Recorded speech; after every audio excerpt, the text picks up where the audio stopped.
여당의 전당대회 과정들을 보면 이 또한 답답할 뿐입니다. 우선 최고 지지율을 받는 김기현 후보를 보면 울산 땅의 문제 제기가 되었습니다. 개인적으로는 의혹 제기만으로 문제가 있다고 봐서는 안 되며 부조리함 또는 증명된 내용은 아직 없다고 생각하나 제기된 의혹에 대한 해명을 들으니 없던 의심도 생길 만한 해명이었던 것 같습니다.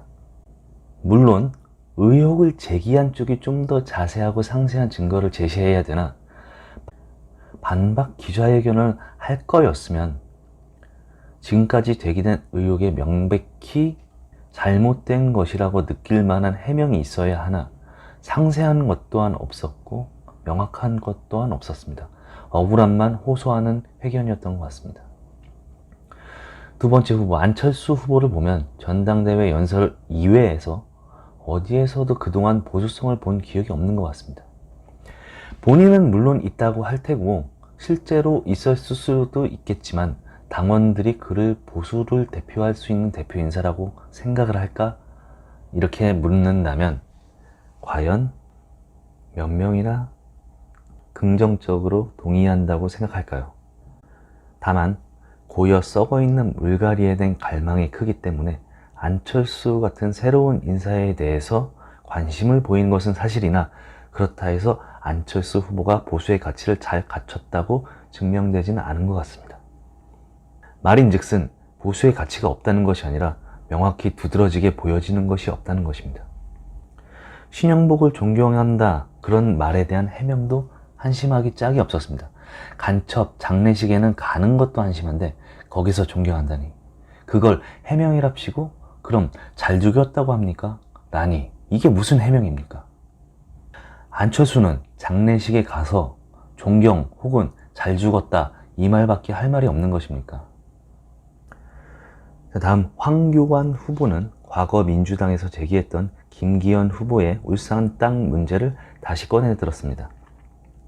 나름의 근거는 갖췄다고 할 수 있으나 솔직히 이득에 대한 주장과 김기현 관련 유무의 주장이 불분명한 근거로 사실상 싸움거리만 될 뿐 검증 부분은 아주 미약한 분열의 씨만 남긴 셈이 되었습니다.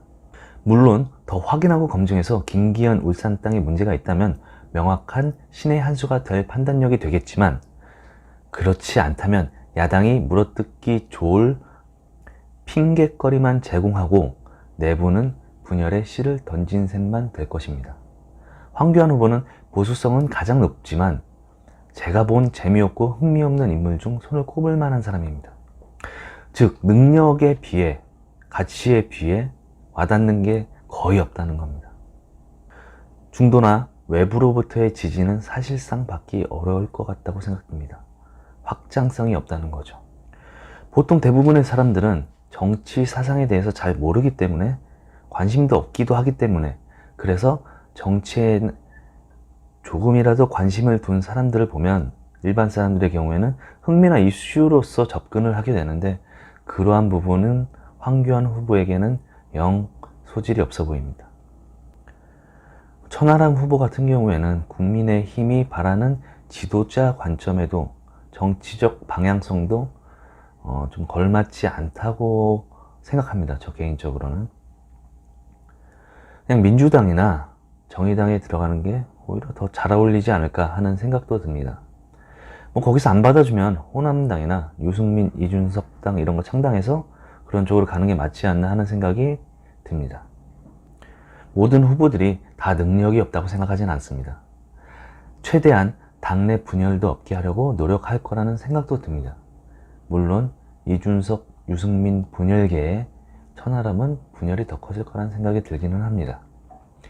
이들 중에서 보수성을 잘 갖추고 확장성도 있으며 당내 통합의 중심이 될 거라 기대되는 사람이 없다는 생각이 듭니다.